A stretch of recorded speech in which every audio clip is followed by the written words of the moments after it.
Hi everyone, and welcome back to my channel. And if you're new here, thank you for clicking this video. How is everyone doing? I'm still recovering from a cold, so I have my cup of tea, my water, and I'll just be taking it easy today. And I'll be just asking or answering a couple of your questions. So a couple weeks ago, I posted on my Instagram story like a question box, and these are the questions that came out of that. So let's just get started. So the first question, and these are not in any order whatsoever.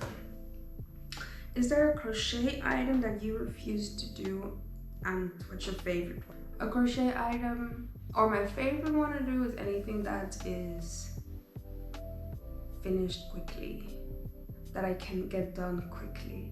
So like a small stuffed animal. My least favorite are like big items.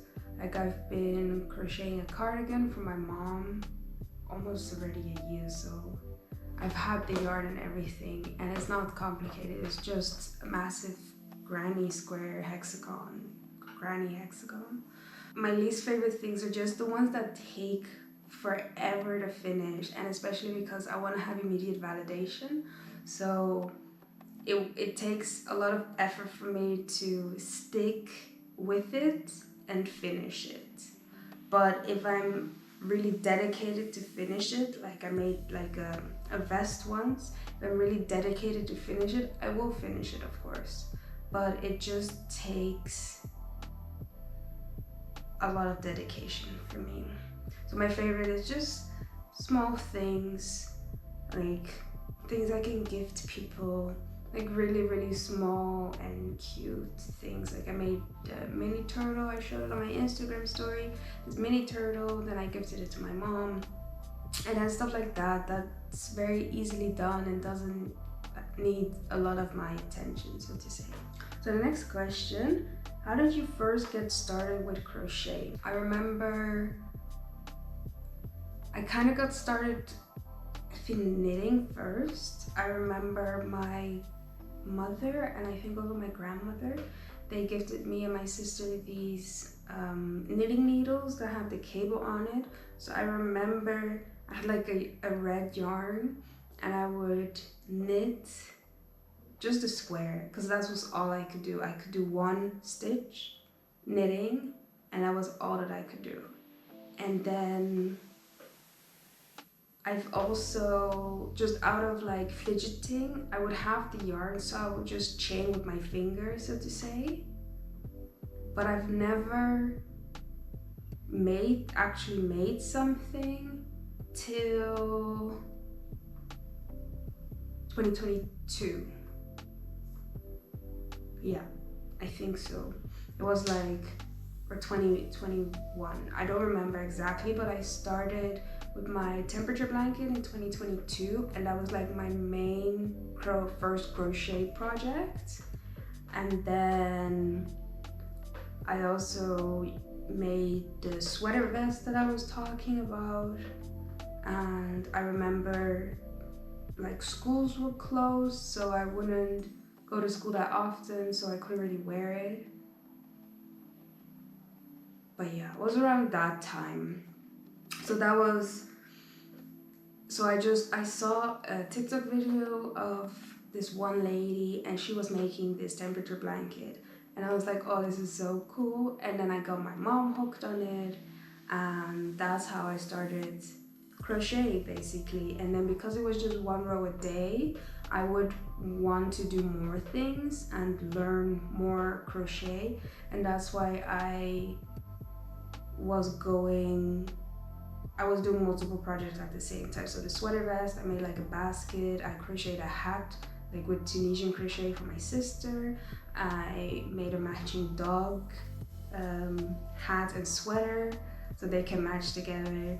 Then I also made Tunisian crocheted my own scarf and stuff like that, just to, you know, not only do a single crochet stitch for the whole blanket. What's your favorite type of yarn to work with? And I think for now I've worked with the thick polyester yarn, like the fluffy yarn, acrylic, and cotton. Oh, and wool. I know texture-wise, I like the fluffy yarn, but it's very tricky to see sometimes, especially if you use the black fluffy yarn.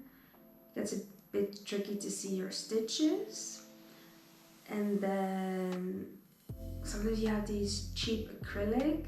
I don't like the texture of those. It's giving me the feeling as if someone's going with their nails on a chalkboard. I don't like that feeling of the crocheting. And then I would say it's easier. I think cotton is easier, even though it might be like a 4-ply or how many plies. I think that's the easier because it slips nicely over your hook and wrap it around my fingers. It doesn't slip away or get caught or stuff like that. So I think the fluffy yarn and then the cotton are my... Can you explain the basic stitches for beginners? So I have a playlist on that, so I can leave that in the link below. And those explain mainly the common basic stitches that you would need. Do you have any tips for choosing the right crochet hook size for a project? Depends if the project has a pattern. If you have a pattern, always, or not always, but use their crochet hook that they mentioned, the size, use that as your reference.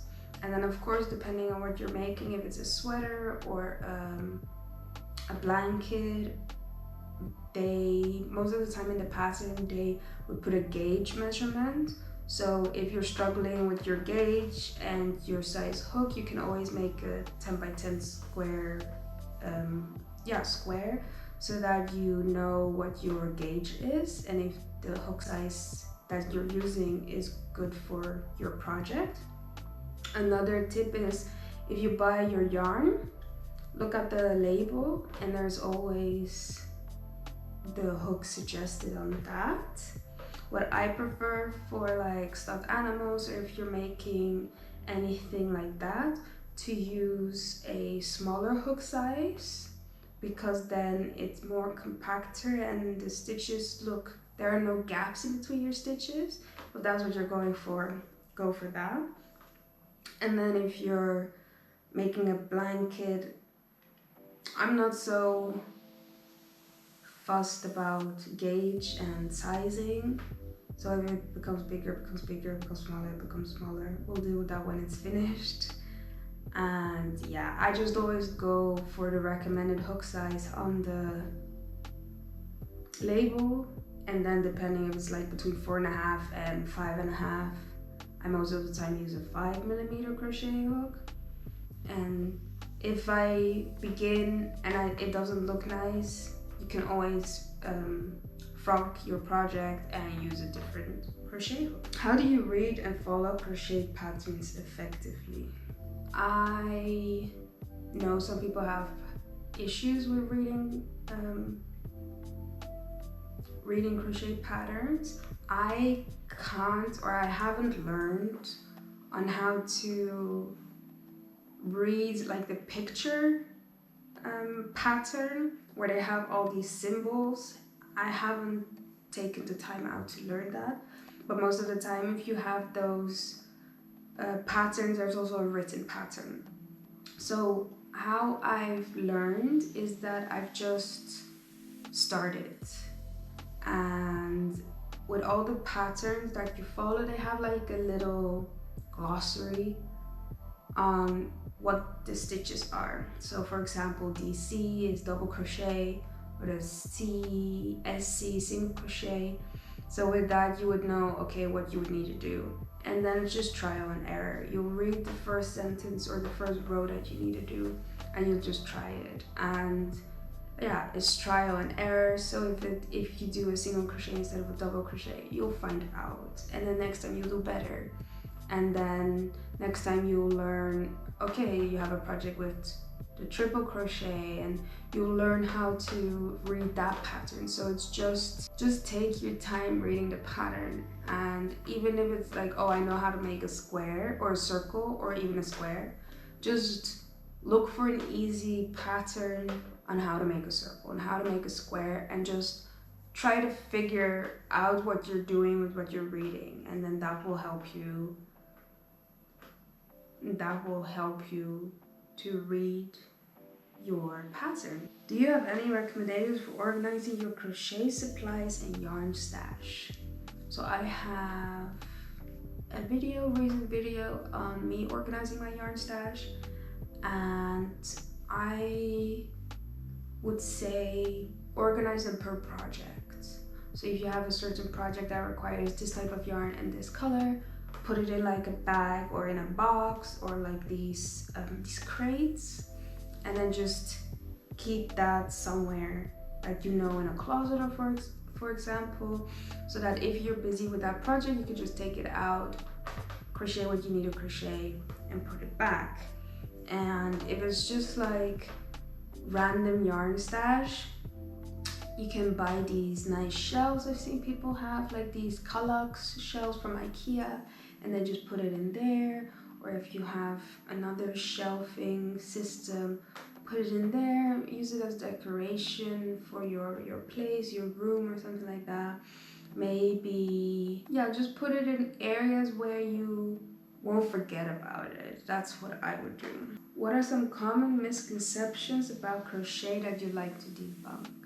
I think a lot of people think that crochet and knitting or any type of yarn art, fiber art, is for old people, like 60, 50 plus grandmothers.